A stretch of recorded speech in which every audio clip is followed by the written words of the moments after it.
नमस्कार, आप देख रहे हैं आंकड़े हमारे फैसला आपका और मैं हूं आपके साथ मनोज मनु। पुरानी संसद जहां से देश के पहले प्रधानमंत्री पंडित जवाहरलाल नेहरू ने आधी रात को आजाद भारत की घोषणा की थी, सोमवार को उसी पुरानी संसद में प्रधानमंत्री नरेंद्र मोदी ने आखिरी स्पीच दी। 50 मिनट की इस स्पीच में, 50 मिनट के इस भाषण में प्रधानमंत्री नरेंद्र मोदी ने पूर्ववर्ती सभी प्रधानमंत्रियों का जिक्र किया।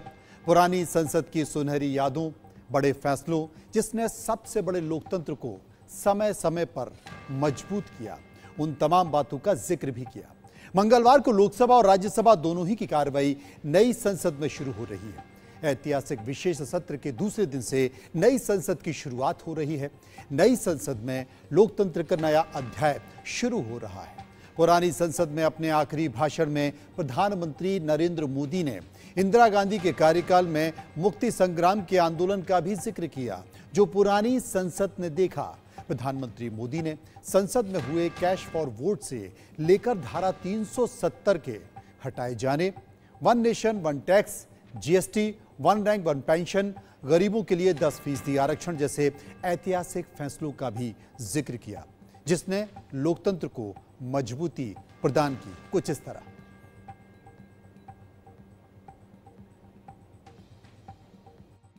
उत्तम से उत्तम अच्छाइयों को साथ लेकर के हम नए सदन में प्रवेश करेंगे और नए सदन में अच्छाइयों की मूल्य वृद्धि करने में कोई कमी नहीं रखेंगे। ये प्रण सभी सांसद हम लेकर के चलें, इसका ये महत्वपूर्ण पल है। हम भले नए भवन में जाएंगे, लेकिन पुराना भवन भी, ये भवन भी आने वाली पीढ़ियों को हमेशा हमेशा प्रेरणा देता रहेगा।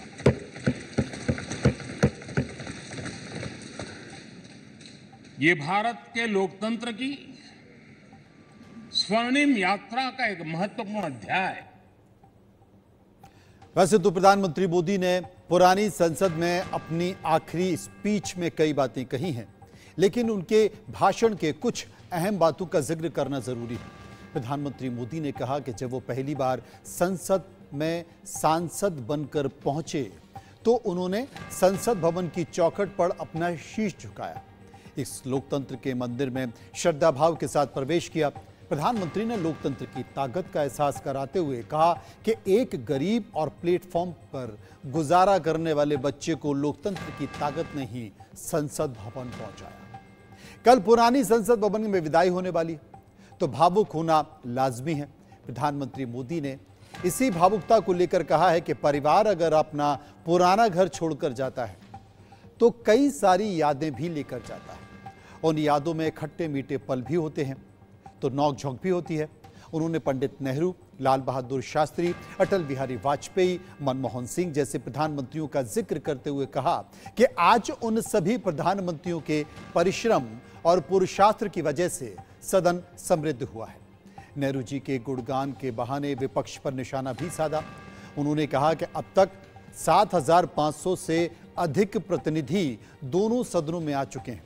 संसद पर हुए आतंकी हमले को आत्मा पर हमला बताया। पुरानी संसद भवन के निर्माण का फैसला बेशक विदेशी शासकों का था, लेकिन पसीना और परिश्रम देशवासियों का ही लगा। ये कहा देश के प्रधानमंत्री नरेंद्र मोदी ने आज अपने संसद में आखिरी भाषण देते हुए, पुरानी संसद में आखिरी भाषण देते हुए। प्रधानमंत्री मोदी ने अपने भाषण के दौरान 3 सांसदों का भी खास तौर पर जिक्र किया। वो 3 सांसद कौन कौन से थे आपको बता दूं। इंद्रजीत गुप्ता, जी हां, गुप्ता का जिक्र किया, जो कि सबसे ज्यादा बार सांसद बने। 43 साल तक वो लोकसभा के सांसद रहे। शफीकुर रहमान वर्ग सबसे बुजुर्ग सांसद, 93 साल की उम्र के सांसद हैं। यूपी के संभल की सीट से सांसद हैं, इनका भी जिक्र किया। और चंद्रमणि मुर्मू सबसे छोटी उम्र की सांसद हैं, 25 साल की मौजूदा सांसद हैं, इनकी उम्र 25 साल है। और 2019 में वो उड़ीसा के लोकसभा का चुनाव जीतकर संसद में पहुंचे, उनका भी जिक्र देश के प्रधानमंत्री नरेंद्र मोदी ने किया।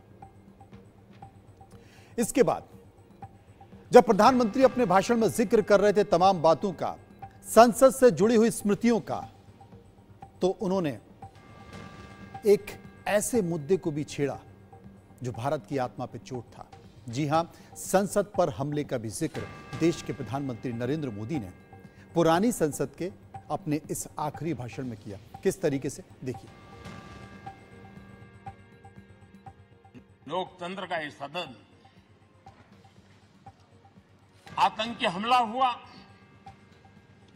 पूरे विश्व में यह आतंकी हमला एक इमारत पर नहीं था, ये मदर ऑफ डेमोक्रेसी एक प्रकार से हमारी जीवात्मा पर यह हमला था। ये देश उस घटना को कभी भूल नहीं सकता है, लेकिन आतंकियों से लड़ते लड़ते सदन को बचाने के लिए और हर सदस्य को बचाने के लिए जिन्होंने अपने सीने पर गोलियां झेली, आज मैं उनको भी नमन करता हूं। हमारे बीच नहीं है, लेकिन उन्होंने बहुत बड़ी रक्षा की है। संसद में दिए प्रधानमंत्री नरेंद्र मोदी ने अपने इसी भाषण में पंडित जवाहरलाल नेहरू का भी जिक्र किया, लेकिन किस तरीके से, वो भी देखिए। इसी सदन में पंडित नेहरू का at the stroke of midnight की गूंज हम सबको प्रेरित करती रहेगी।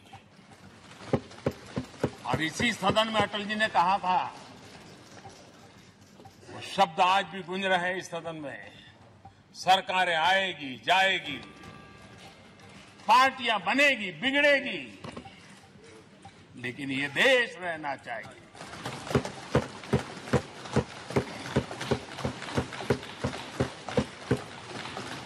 आदरणीय अध्यक्ष जी, पंडित नेहरू की जो प्रारंभिक मंत्रिपरिषद थी, बाबा साहब आंबेडकर जी एक मंत्री के रूप में दुनिया की बेस्ट प्रैक्टिसेस भारत में लाने पर बहुत जोर दिया करते थे। फैक्ट्री कानून में अंतर्राष्ट्रीय सुझावों को शामिल करने पर बाबा साहब सर्वाधिक आग्रही रहे थे, और उसका परिणाम आज देश को लाभ मिल रहा है। जिस बात का जिक्र देश के पूर्व प्रधानमंत्री हमेशा अटल बिहारी वाजपेयी करते रहे, उसी बात का जिक्र प्रधानमंत्री नरेंद्र मोदी ने भी किया। सरकारें आएंगी जाएंगी, पार्टियां बिगड़ेंगी बनेंगी, लेकिन देश रहना चाहिए। इसके साथ साथ ये भाषण हुआ, लंबा भाषण हुआ, भाषण खत्म हुआ तो स्वाभाविक तरीके से विपक्ष की प्रतिक्रिया भी आना जरूरी होता है, और वो आई। किस तरीके से आई वो आपके सामने देखिए। नेहरू जी के विचार था, मजबूत विपक्ष न होने का अर्थ है व्यवस्था में महत्वपूर्ण खामियां हैं। अगर मजबूत विपक्ष नहीं है तो वो ठीक नहीं है, नेहरू जी का कहना। अब जो मजबूत विपक्ष है तो उसको ईडी, सीबीआई कमजोर कैसा करना इधर है। अगर कोई है भी है, इमीडिएटली उसको लेना, कमजोर करना, फिर वॉशिंग मशीन में डालना, क्लीन होके बाहर आना, वहीं पर परमानेंट होना। सर, लेकिन आज क्या हो रहा है ये सब देख रहे हैं। संसद में पीएम साहब कभी कभार आते हैं, जब आते हैं तो इवेंट बनाकर चले जाते हैं। Nothing of what is said without his permission would go on record. Maybe questionable desirability, in as much as in that case the reports of the proceedings cannot really be regarded anymore as a faithful record of all that happened. This applies equally well to the expurgated and edited version of the selected proceedings that may be telecast. In any case, when the question hour or any other part of the proceeding is telecast live, how can the presiding officer expand on orders operate.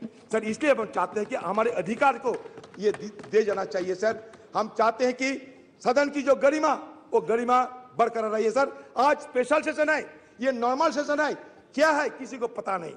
हमें बाहर से media वालों के हवाले से पता चलता कि स्पेशल सेशन है या नहीं। सर जब मिडनाइट सेशन होते हैं, जैसे कि आजादी के दिन हुई थी 14-15 अगस्त, वैसा मिडनाइट उसमें चर्चा नहीं होते।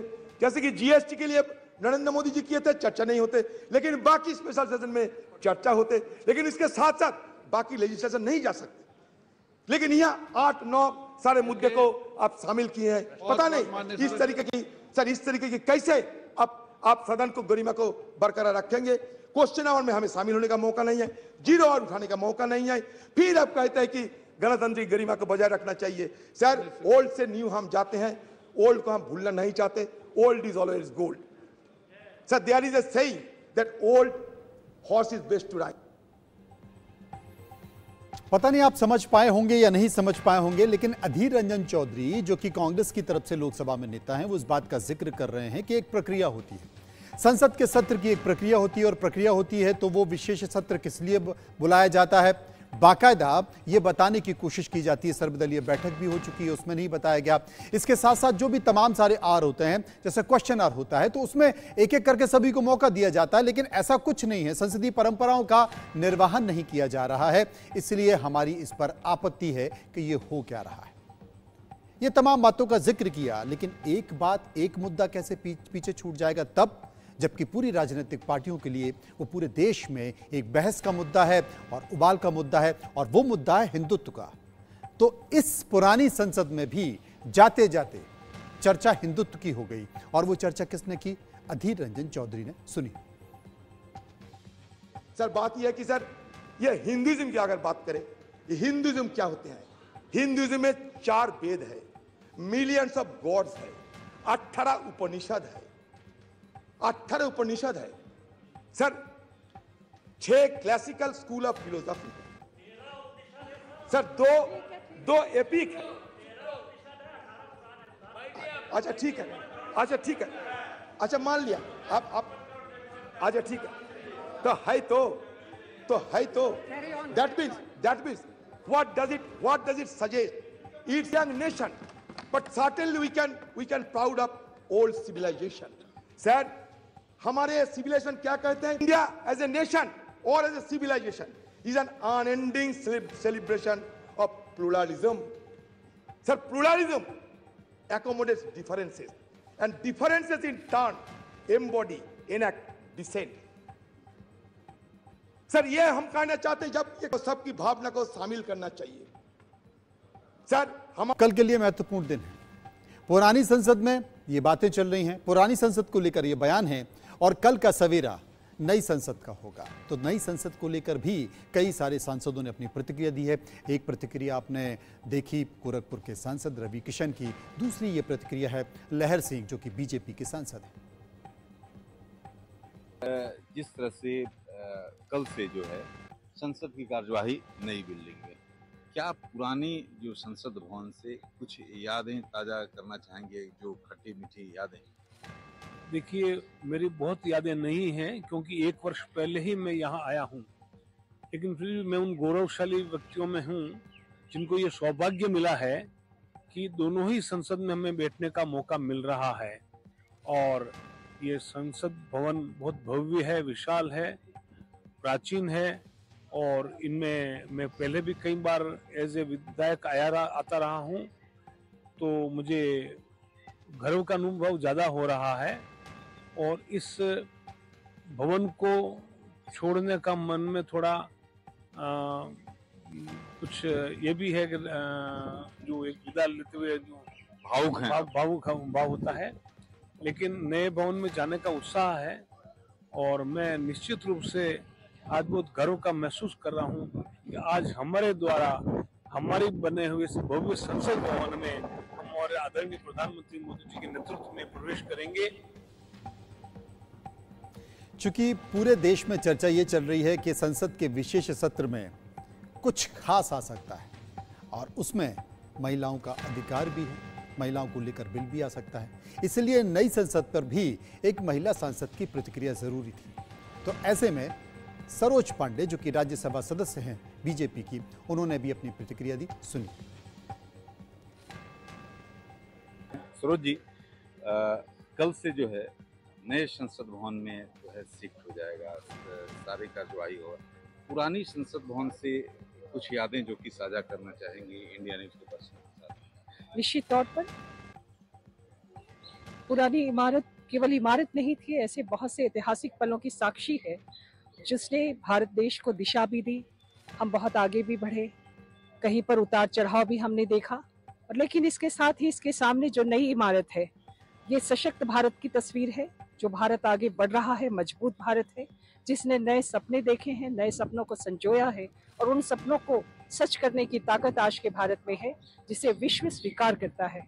तो दोनों ही एक बहुत अद्भुत मेल है, मैं ऐसा मानती हूँ। और ये आने वाले समय में महिला सशक्तिकरण की दिशा में भी ये भवन साक्षी बनेगा, ऐसा मेरा मत है। क्योंकि पुरानी इमारत जब थी और इस पुराने भवन में महिला आरक्षण बिल पर चर्चा हुई, राज्यसभा में पारित हुआ, लेकिन राज्यसभा के साथ लोकसभा में पारित नहीं हो पाया, वोट की राजनीति हो गई। उस समय की तत्कालीन कांग्रेस सरकार ने उसे पूरा नहीं किया। तो मुझे लगता है कि आने वाले समय में हमारी इस नई इमारत में, और देश के प्रधानमंत्री नरेंद्र मोदी जी ने सबसे ज्यादा प्रतिनिधित्व केंद्रीय मंत्रिमंडल में महिलाओं को दिया, सबसे ज्यादा महिलाएं चुनाव जीतकर इस पुराने संसद भवन में आई। नए संसद भवन में हम महिला सशक्तिकरण के साथ आगे बढ़ेंगे, ऐसा मेरा विश्वास है। महिला सांसदों को नई संसद से उम्मीद क्या रही, आपने सुन लिया, लेकिन युवाओं को क्या उम्मीद है? दीपेंद्र हुड्डा, जो कि कांग्रेस के सांसद हैं, युवा सांसद हैं, उन्होंने नई संसद को लेकर क्या कहा, सुनिए। दीपेंद्र जी, आज पॉलिटिक्स नहीं, आज लोगों के इमोशंस हैं, लोगों की यादें हैं। आप कैसे देखते हैं इस बिल्डिंग को? आप जब पहली बार आए थे, आज का दिन, आज के बाद आप रहेंगे, जा सकते हैं अंदर, लेकिन सिटिंग ऑफ द हाउस नई बिल्डिंग में। आज हम एक भावनात्मक पल है, जैसे आपने कहा, देश की, और निजी रूप से मेरे लिए ये कोई बिल्डिंग नहीं है। इस बिल्डिंग में देश का इतिहास बचा गया। इतनी बड़ी बिल्डिंग है जहाँ शहीद भगत सिंह जी ने शीर्षक दरगाह से बम फेंक कर देश में क्रांतिकारी अलख जगाया था। यही वो बिल्डिंग है।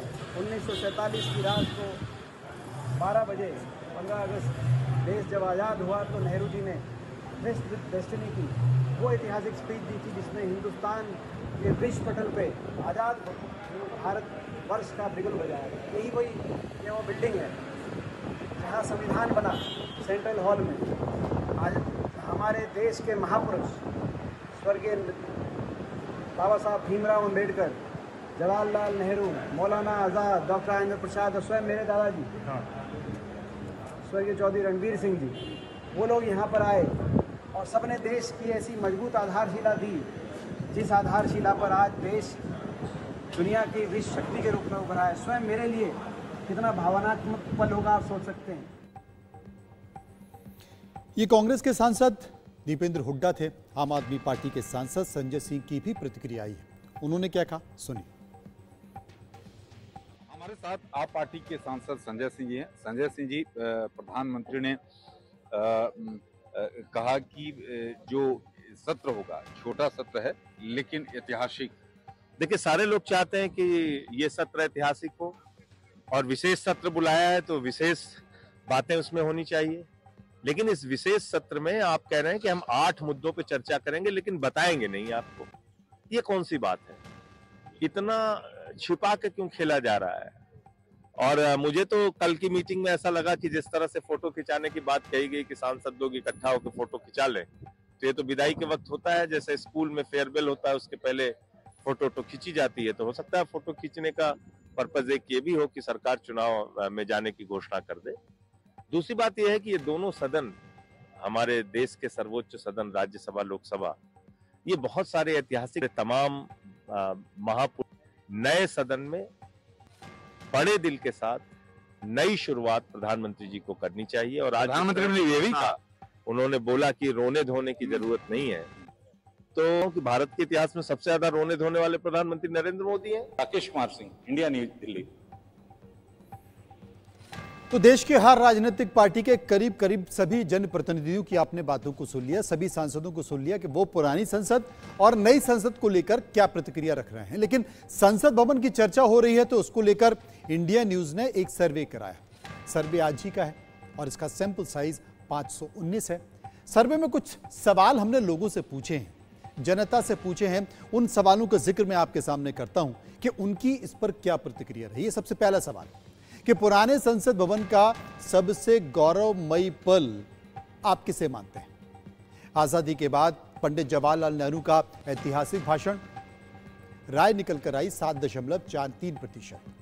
संविधान सभा ने संविधान पर लगाई थी मुहर, 11.49%। 3 तलाक जब बिल पास हुआ था, लोगों की राय क्या रही? 7.88%। और कश्मीर में धारा 370 हटाने वाला विधेयक जो पारित हुआ तो लोगों की राय आई 50%। इनमें से सभी 20.27% कह नहीं सकते या फिर पता नहीं है 2.93%। एक और सवाल हमने लोगों से पूछा कि पुराने संसद भवन की सबसे कड़वी यादों में आप किस पल को मानते हैं? संसद भवन पर हमला, 45.72% लोगों की राय यही थी। 17.57% लोगों ने कहा इमरजेंसी का ऐलान।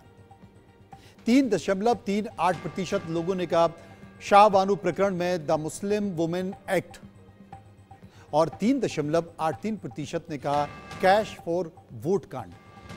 वहीं 18.92% लोगों ने कहा कि इनमें से सभी और 10.59% लोगों ने कहा कह नहीं सकते या फिर हमें पता नहीं। एक और सवाल हमने लोगों से पूछा कि आपके मुताबिक नई संसद में कौन से बिल पर सबसे पहले चर्चा होनी चाहिए? 1 नेशन 1 इलेक्शन यानी कि एक देश एक चुनाव, 23%। 20% लोगों की राय थी कि हाँ था, ये सही है। महिला आरक्षण बिल, 17.34% लोगों की राय। 20.50% लोगों ने माना कि यूनिफॉर्म सिविल कोड और 14.64% लोगों ने कहा कि इंडिया का नाम भारत करने पर चर्चा। 16.89% लोगों ने कहा कि इनमें से सभी और 7.43% लोगों ने कहा कि कह नहीं सके या फिर हमें पता नहीं है। एक और सवाल हम लोगों के बीच लेके गए, जनता के बीच लेके गए उनकी राय जानने के लिए, और वो सवाल क्या था? क्या नए संसद भवन बनने के बाद डीलिमिटेशन यानी कि सांसदों की संख्या बढ़ाने का फैसला जल्द होना चाहिए? हां कहने वाले लोगों की राय 63.96%, ना कहने वाले लोगों की राय 26.13%, कह नहीं सकते या फिर पता नहीं है 9.91%। ये तमाम सारे सवाल थे जो हमने लोगों से पूछे। चर्चा चल रही है कि महिला आरक्षण के बिल पर बात हो सकती है, चर्चा चल रही है कि 1 नेशन 1 इलेक्शन पर बात हो सकती है, लेकिन जो अंतिम सवाल था उस अंतिम सवाल में एक लाइन थी डीलिमिटेशन, यानी कि देश में डीलिमिटेशन के द्वारा यानी कि नई मार्किंग के द्वारा आबादी के हिसाब से लोकसभा की सीटें तय करना, क्या उस पर कोई बड़ा फैसला हो सकता है? इसे लेकर कल हमें नजर रखनी पड़ेगी संसद की कार्रवाई पर। लेकिन कल की सुबह वाकई ऐतिहासिक होगी, इसमें कोई शक नहीं, क्योंकि संसद की कार्रवाई नए संसद भवन में शुरू होगी और ऐसे में पुराने संसद भवन की बात भी जरूरी है। पुराना संसद भवन जिसने ब्रिटिश काल के अंत और देश की आजादी की सुबह देखी है, जहां आधी रात को पहले प्रधानमंत्री जवाहरलाल नेहरू का पहला भाषण गूंजा, देश को संविधान मिला, आज उसके कामकाज का आखिरी दिन। इस इमारत को अंग्रेजों ने लंबी हुकूमत की चाहत में बनवाया था। काउंसिल हाउस से संसद बनी ये इमारत न जाने कितने ही यादगार पलों को अपने साथ समेटे रखी रही और इसकी साक्षी भी रही। उसके लिए हमने कुछ तस्वीरों को सहेजा है आपके लिए, गौर से देखिए। मैं संसद हूं। मैं गरीब, पीड़ित, शोषित, वंचित हर वर्ग की आवाज हूं। नए और पुराने की भूल भुलैया से अलग मैं लोकतंत्र की चेतना की सतत धारा हूं। मैं संसद हूं। मैं तिरंगे की आन हूं, जन जन की शान हूं। मेरी कहानी हिंदुस्तान की आजादी से भी पहले शुरू होती है। मुझे याद है कि साल 1911 में तब का कलकत्ता और आज का कोलकाता देश की राजधानी था। तभी जॉर्ज पंचम ने एक फैसला लिया, दिल्ली को फिर से राजधानी का तमगा दिया जाए। इस फैसले के साथ ही ब्रिटानिया हुकूमत के अफसरान दिल्ली में अपना ठिकाना जमाने लगे। एक ऐसी इमारत की जरूरत महसूस की गई जहां देश के बड़े मसलों पर बात हो सके, फैसले लिए जा सके। मेरे स्वरूप की कल्पना तब से ही आकार लेने लगी। 1912 में नया शहर बसाने की योजना लेकर सर एडवर्ड लुटियंस दिल्ली आए। एक कमेटी का गठन हुआ और तय हुआ नया शहर दिल्ली के मलचा गांव के पास बसाया जाएगा। वायसरॉय भवन और सचिवालय के लिए रायसीना की पहाड़ियों को चुना गया। आज नई संसद की बात और पुराने संसद भवन को करेंगे याद। कई ऐसी यादें होती हैं ना जो हमारी परंपरा में, हमारी विरासत में रची बसी होती है। आजाद भारत की पहली संसद से ही देश के संविधान को अस्तित्व में लाया गया। सरकार का कहना यह है कि संसद भवन की समृद्ध विरासत का संरक्षण राष्ट्रीय महत्व का सवाल है। आप जानते हैं, मूल रूप से पुराने संसद भवन को काउंसिल हाउस कहा जाता है। इस इमारत में इंपीरियल लेजिस्लेटिव काउंसिल एक जमाने में हुआ करती थी। इसे भारत के लोकतंत्र की आत्मा, यानी उर्दू में अगर मैं कहूं तो रूह कहा जाता है। पुराने संसद भवन को British architect sir Edwin Lutyens और हर्बर्ट बेकर ने डिजाइन किया। इस इमारत को तैयार करने में 6 साल का समय लगा है। ये इमारत उस जमाने में 1927 में जाकर तैयार हुई और उस वक्त के वायसराय लॉर्ड इरविन ने पुराने संसद भवन का उद्घाटन 18 जनवरी 1927 में किया। इस इमारत ने ब्रिटिश काल के औपनिवेशिक शासन यानी कॉलोनियल काल को और सेकेंड वर्ल्ड वॉर, स्वतंत्रता की सुबह, संविधान बनने से लेकर कई विधेयकों को पारित होते इस पुरानी बिल्डिंग ने देखा है। संसद में कभी गतिरोध हुए, कभी हंगामा हुआ, कभी विवाद पैदा हुए, लेकिन लोकतंत्र की इमारत हर एक घटना की गवाह है।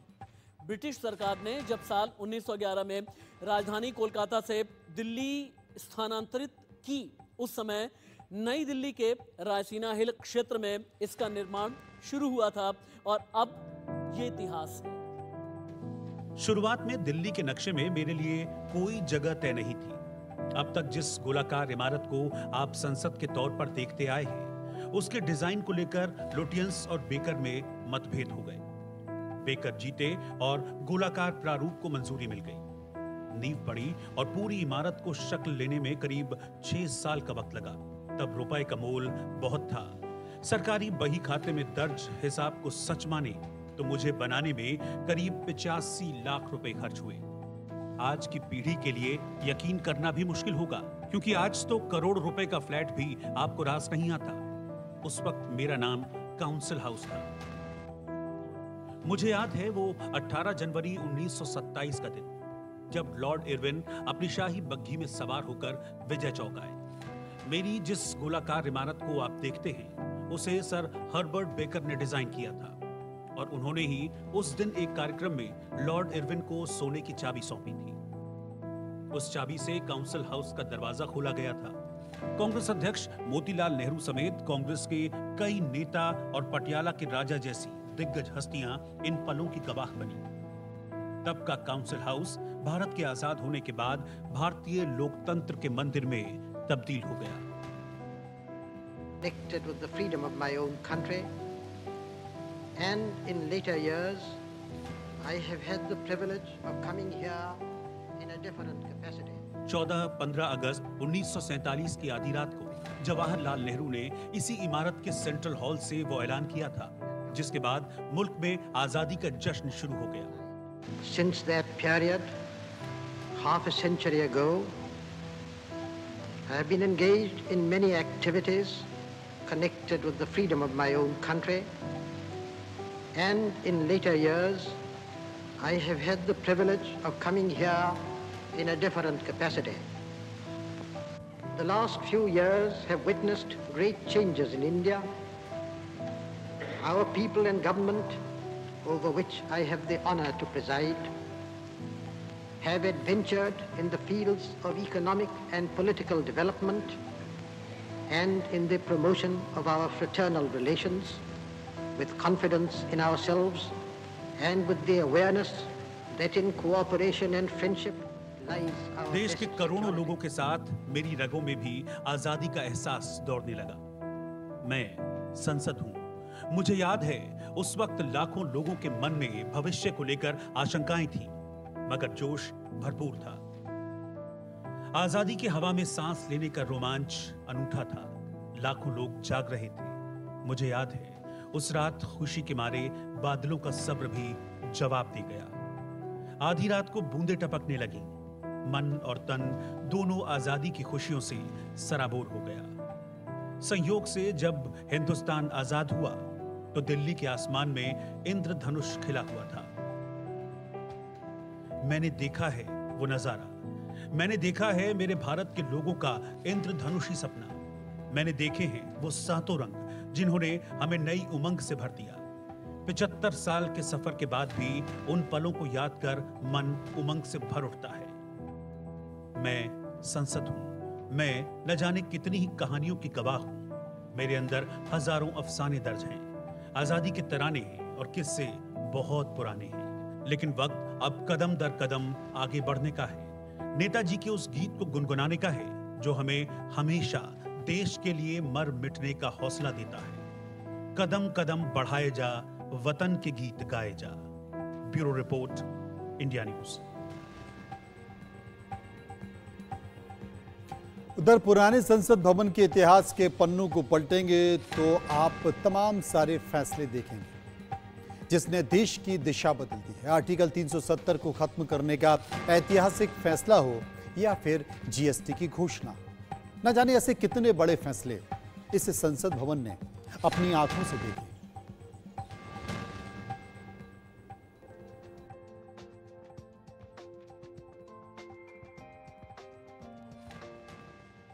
मैं संसद हूं। मैंने इस इमारत में कई इतिहास बनते देखे हैं। 15 अगस्त 1947 को आजादी के बाद सत्ता का हस्तांतरण इसी संसद में हुआ। भारतीय संस्कृति के प्रतीक सेंगोल को तब भी मैंने देखा और अब वो नई इमारत का खास हिस्सा बन गया है। भारतीय संस्कृति का ये सेंगोल हमेशा इस सदन के हर सदस्य को राजधर्म की याद दिलाता रहेगा। संसद की इस नई इमारत में मित्र सेंगोल की भी स्थापना हुई है।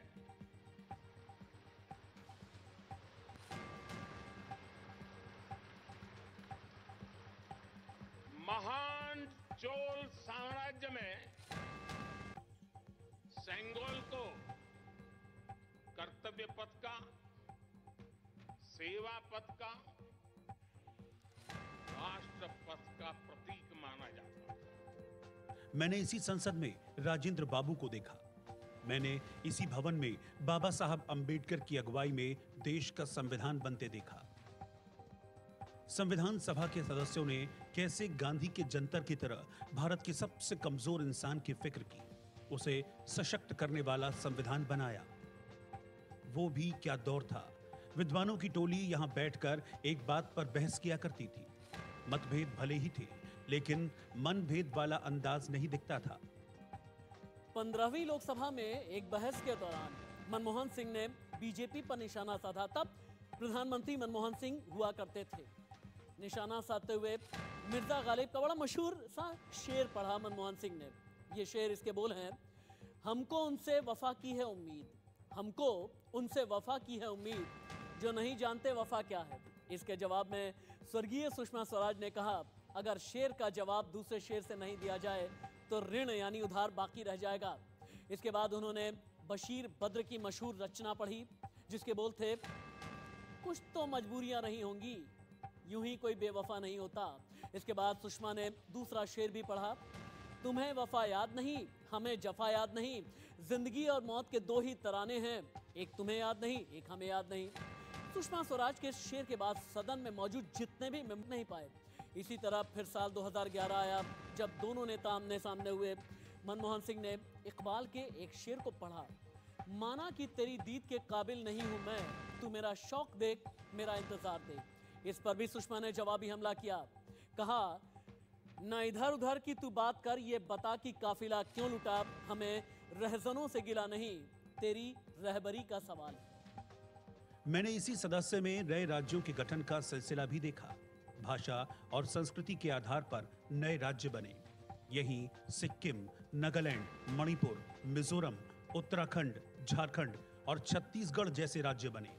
भारत में दीव, दमन, दादर नगर हवेली और पुडुचेरी को शामिल करने की चर्चा भी यहीं की गई। संसद भवन की पुरानी बिल्डिंग, ये भवन संविधान सभा के सदस्यों की तरफ से नए संविधान के लिए किए गए मंथन की गवाह है। 42वें संशोधन में एक लघु संविधान का कार्यान्वयन भी देखा गया। यहाँ सिक्किम, नागालैंड, मणिपुर, मिजोरम, उत्तराखंड, झारखंड, छत्तीसगढ़ जैसे राज्य बने। भारत में दीव, दमन, दादरा नगर हवेली, पुडुचेरी यानी एक जमाने का पौंडीचेरी, इसे शामिल करने की चर्चा इसी पुरानी बिल्डिंग में हुई। 1962 में चाइना के खिलाफ भारत की हार, 1971 में पाकिस्तान पर देश की जीत ने सरकार और विपक्ष के बीच दमदार बहस देखी। संसद ने पाकिस्तान और बांग्लादेश के साथ भूमि विवादों को हल करने के लिए जमीन की अदला बदली को भी अपनी मंजूरी एक जमाने में दी। दहेज विरोधी अधिनियम 1961 में, बैंकिंग आयोग अधिनियम और आतंकवाद निवारण अधिनियम 2002 ऐसे कानूनों को पारित करने के लिए संसद के संयुक्त सत्र बुलाए गए। इसके अलावा हर साल के पहले सेशन के पहले दिन राष्ट्रपति ने जब जब संयुक्त सत्र को संबोधित किया, तब तक इसी पुरानी बिल्डिंग में देश का नया इतिहास बना, एक नया इतिहास रचा गया। मैंने देखा देश के अनुसूचित जातियों, अनुसूचित जनजातियों और पिछड़े वर्गों के लिए आरक्षण और कमीशन का प्रावधान किया गया था। वीपी सिंह सरकार में ओबीसी आरक्षण वाला बड़े बदलाव का फैसला भी इसी सदन में हुआ। भारत छोड़ो आंदोलन के 50 साल पर इस संसद ने पुराने दिनों को याद किया। देश की आजादी के 50 साल पूरे होने के उपलक्ष्य में आधी रात को संसद की बैठक हुई। जीएसटी को लेकर आधी रात को एक बड़े फैसले का बिगुल भी इसी सदन में बजा। This being a destination tax, the consuming states are going to benefit more, and we as manufacturing states, producing states, have invested in the infrastructure for manufacturing. मैं 1991 में लाइसेंस के कानूनों की शुरुआत से लेकर भारत की उदारीकरण की नीति का गवाह भी रहा हूं। कश्मीर को विशेष दर्जा देने वाले संविधान के अनुच्छेद 370 और 35A को निरस्त करने का बड़ा फैसला लोकतंत्र के इसी मंदिर में हुआ। मैं आज बड़े गर्व के साथ कहना चाहता हूं कि आज दोनों ये प्रस्ताव और ये बिल भारत के इतिहास में स्वर्णिम अक्षरों के साथ अंकित हुए। वो आने वाली सदियों तक जम्मू और कश्मीर को भारत के साथ जोड़कर रखने वाला है। पुरानी संसद को अलविदा कह देना भावुक कर देने वाला पल है, क्योंकि ये वो इमारत है जहां से ढेरों कालजे कानून पारित हुए, जहां से नए राष्ट्र की नींव रखी गई, जहां से तमाम ऐतिहासिक फैसले लिए गए। और यही वो संसद है जहां से धारा 370 की बात करें या फिर कई ऐसे बिल हैं जो हमेशा यादगार रहेंगे, जिसने देश के निर्माण में एक बहुत बड़ी भूमिका अदा की है। चाहे वन रैंक वन पेंशन की बात कर ली जाए, चाहे वन नेशन वन टैक्स की बात करें या फिर 10% गरीबों के लिए आरक्षण की बात करें, ये संसद भवन हमेशा यादगार रहेगा। इस संसद ने मतदान की उम्र 21 साल से घटाकर 18 साल की और 3 तलाक बिल पारित हुआ तो मुस्लिम महिलाओं की दुआएं भी मुझ पर बरसी। मैं संसद हूं, पुरानी इमारत में कुछ बड़े बदलावों का गवाह बनी, तो अब यकीन है